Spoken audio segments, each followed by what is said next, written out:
Breaking news చూస్తున్నాం. Johnny master కేసుపై మొదటిసారి భిన్న స్వరం వ్యక్తమైంది. బిగ్ బాస్ ఫేమ్ ఆట సందీప్ సతీమణి ప్రముఖ మహిళా కొరియోగ్రాఫర్ జ్యోతిరాజ్ సంచలన కామెంట్స్ చేశారు. ఈ రోజుల్లో కొందరు అమ్మాయిలు ఓవర్ స్మార్ట్ గా ప్రవర్తిస్తున్నారన్నారు. కొన్ని చట్టాలు వాడుకొని అబ్బాయిల కెరీర్ ను దెబ్బకొట్టాలని చూస్తున్నారన్నారు.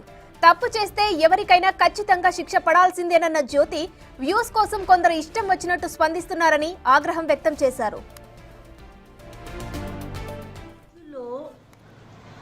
చాలా చాలా ఓవర్ స్మార్ట్ అయిపోతున్నారు చాలా మంది. సో బేసిక్గా నేను చాలా మంది అమ్మాయిల గురించి వీడియో చేస్తున్నాను. అత్యాచారం జరిగిన అమ్మాయిలకి న్యాయం జరగాలని. సో ఎవరైనా ఆడపిల్లల్ని అబ్యూస్ చేసి ఆడపిల్లలతో తప్పుగా ప్రవర్తించిన వాళ్ళకి ఎవరికైనా ఖచ్చితంగా శిక్ష పడాలి. చట్టం దృష్టిలో అందరూ సమానమే. ఎంత పెద్ద వాళ్ళనైనా వాళ్ళని వదలకూడదు.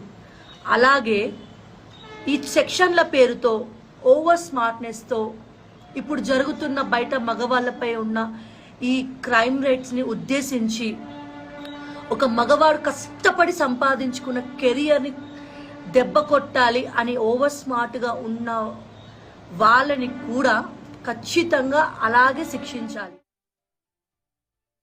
రైట్, ఇదే అంశంపై మరిన్ని డీటెయిల్స్ మా associate input editor Nagesh phone line లో అందిస్తారు. నగేష్, జ్యోతిరాజ్ చేసిన వ్యాఖ్యలు మనం చూసాం. కొందరు అమ్మాయిలు ఓవర్ స్మార్ట్ అయ్యారని అనడాన్ని మనం ఎలా చూడాలి అంటారు నగేష్? మహిళా కొరియోగ్రాఫర్ జ్యోతిరాజ్ అయితే సంచలన కామెంట్స్ చేసింది. ఎందుకంటే ఈ రోజుల్లో చాలా మంది ఓవర్ స్మార్ట్ అవుతున్నారని చెప్పి ఆమె చెప్పుకొస్తుంది. అమ్మాయిల గురించి చెప్పడానికి ఈ వీడియో చేశానని చెప్పి ఆమె చెప్పుకొచ్చింది. అబ్బాయిలు ఎవరైనా ఆడపిల్లలు నడిపిస్తే వాళ్ళతో తప్పుగా ప్రవర్తిస్తే ఖచ్చితంగా శిక్ష పడాలనేది ఆమె చెప్పే కోణం. చట్టం దృష్టిలో అందరూ సమానమే. అంత పెద్దవాళ్ళైనా సరే ఎవరిని వదలకూడదు. కానీ చట్టాలను ఉపయోగించుకొని కొంతమంది అమ్మాయిలు మాత్రం ఓవర్ స్మార్ట్ గా ప్రవర్తిస్తున్నారు. లైఫ్ లో బాగా కష్టపడి ఎదిగిన అబ్బాయిల్ని కెరియర్ దెబ్బతీయడానికి చూస్తున్నారు.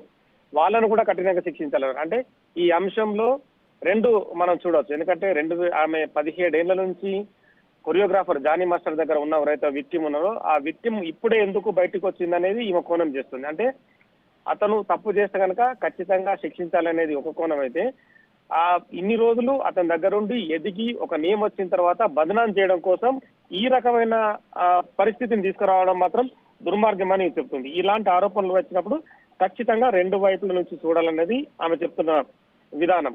తప్పు చేస్తే ఎవరికైనా శిక్ష పడాల్సిందే, కానీ ఖచ్చితంగా నిజం అనేది బయటకు వస్తుంది అనేది జ్యోతిరాజ్ చెప్తుంది. ఎందుకంటే ఈ జానీ మాస్టర్ వ్యవహారంలో 4 ఏళ్ల తర్వాత, అంటే సుమారుగా 4 నుంచి 5 ఏళ్ల తర్వాత ఎందుకు ఈ వ్యక్తి బయటకు వచ్చి ఇప్పుడు జానీ మాస్టర్ ను బదనాం చేయాల్సి వస్తుంది?